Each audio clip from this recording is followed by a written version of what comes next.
Hi, everyone. It's Dr. Frankie, and I'm thrilled to be here with you all as we're approaching the holidays. I'm just like, I want to give you all the tools possible to be successful during this holiday season, get the support that you need, make sure that you are really just like able to take some downtime, enjoy. I know for me, it's so hard during the holidays. Like I'm so used to as a matchmaker and a clinical psychologist, we're pretty much um we're on all the time. And during the holidays, when it gets quiet for those few days, it's such a gift because it's the only time of year that I actually get to really have quiet time where my phone isn't ringing and where the emails aren't just piling up, where I'm feeling like I've got to get in there and I got to be responding and all that. It's just so quiet. It gives me permission to just be quiet too. But my nervous system has no idea how to do that. So every year it's another challenge to figure out how to make that happen. So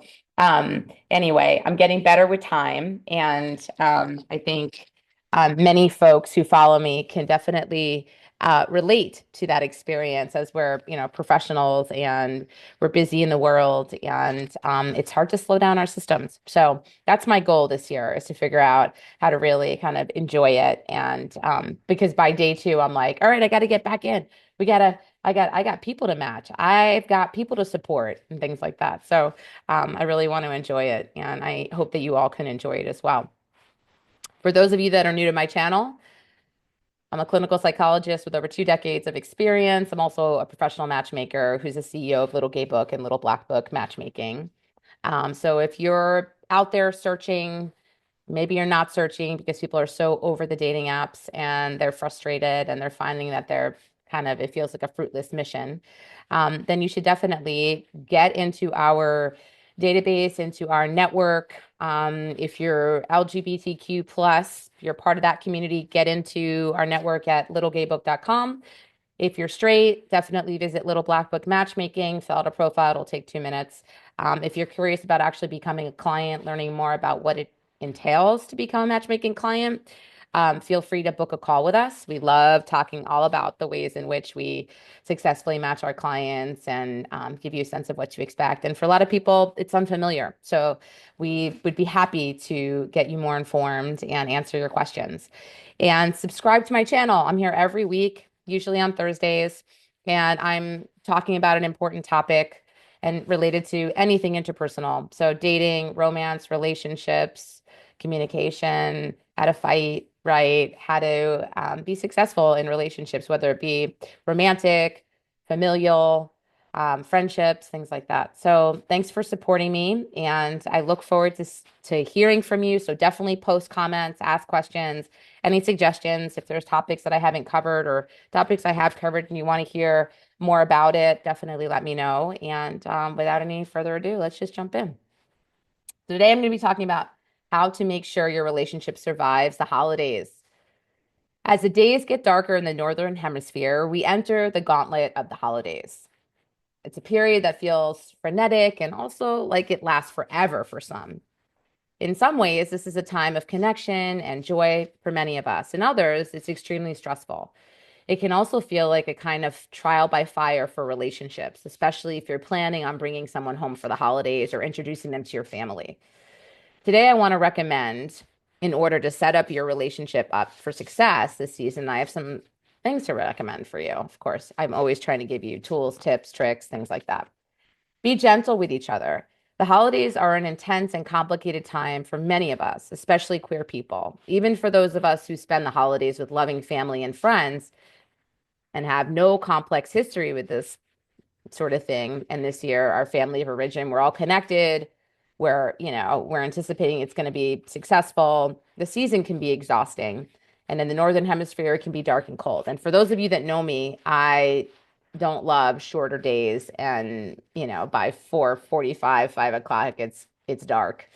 So that's really hard on a lot of us, especially me too. So for many of us, the holidays are a kind of smorgasbord of challenging and triggering experiences, interfacing with difficult, traumatizing, or even homophobic family members.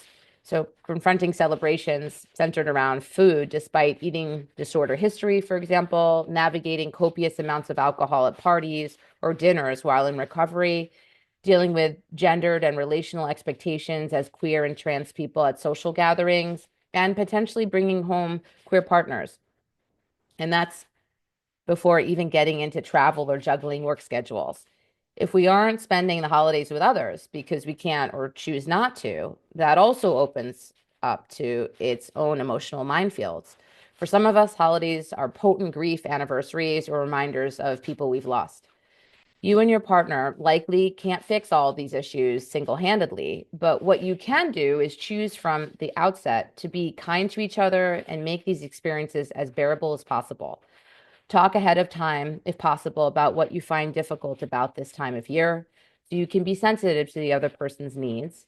Ask if there are ways you can support each other, whether you're spending the holidays together or not, and try to grant each other the benefit of the doubt as much as possible. While it's nice to imagine the holidays as a dreamy hallmark period of romance and togetherness, many of us might actually have a very short fuse, and a little patience goes a long way.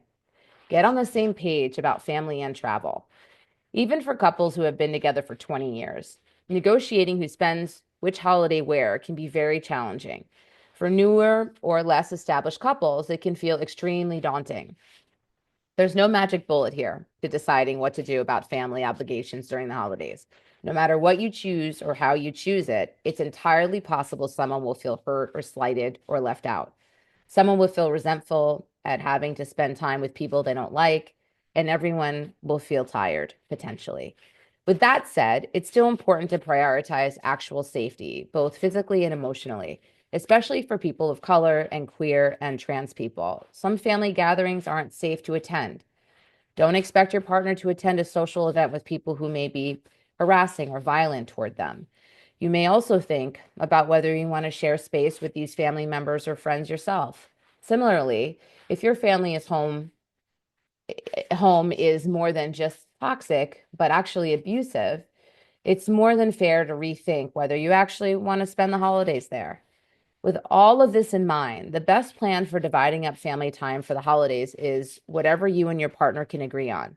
If you can, any corners you can cut or ways you can make the experience a little easier on each other will be welcome. Agreeing to a longer drive if your partner is afraid of flying, or spending extra stay in a hotel rather than with family 24/7 might be ideas. So to get some time away to, recover, recharge.